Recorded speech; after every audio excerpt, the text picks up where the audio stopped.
رسول پاک صلی اللہ علیہ وسلم کا فرمان ہے، روٹی کا لقمہ دسترخوان پہ گرے اٹھا کے کھا لو، اللہ تمہاری بخشش فرما دے گا۔ حضرت سلمان فارسی گورنر تھے، کھانا کھا رہے تھے، دسترخوان بچھا تھا، رسول پاک صلی اللہ علیہ وسلم کا فرمان ہے، روٹی کا لقمہ دسترخوان پہ گرے اٹھا کے کھا لو، اللہ تمہاری بخشش فرما دے گا۔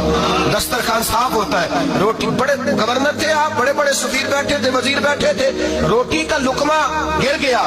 آج تو لوگ فیشن میں عزت ڈھونڈتے ہیں نا، وقار ڈھونڈتے ہیں کہ میں جدید دنیا کے ساتھ مل جاؤں۔ دیکھو عزت کس بات میں، حضرت سلمان فارسی روٹی کھا رہے تھے، سفیر وزیر نہ جانے بڑے بڑے لوگ بیٹھے تھے، کھانا کھاتے کھاتے لقمہ گرا دسترخوان پہ، حضرت سلمان فارسی نے سمیٹا، منہ میں رکھا، پھر انگلی مار کے دسترخوان صاف کیا۔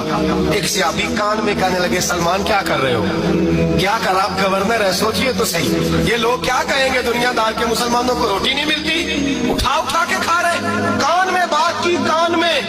حضرت سلمان فارسی کان میں جواب دے سکتے تھے، کہہ سکتے تھے نہیں ایسے ہی کرنا ہے، انہوں نے کان میں بات کی، لیکن جناب سلمان فارسی اعلیٰ اعلان بولے، کہنے لگے ان 4 5 6 دنیا داروں کے لیے میں اپنے نبی کا طریقہ چھوڑ دوں، اپنے رسول کی سنت چھوڑ دوں، یہ 4 5 دنیا دار دنیا کی طرف دیکھ کے میں مصطفیٰ سے منہ موڑ لوں؟ پھر جوش جذبات میں سر سے پگڑی اتار دی، رونے لگے۔ آپ فرمانے لگے میں مدینے کے بازاروں میں کھجوریں اتارتا تھا، نوکریاں کرتا تھا، یہ جو میرے سر پر عزت کے بال ہیں یہ محمد عربی کے اگائے ہوئے ہیں۔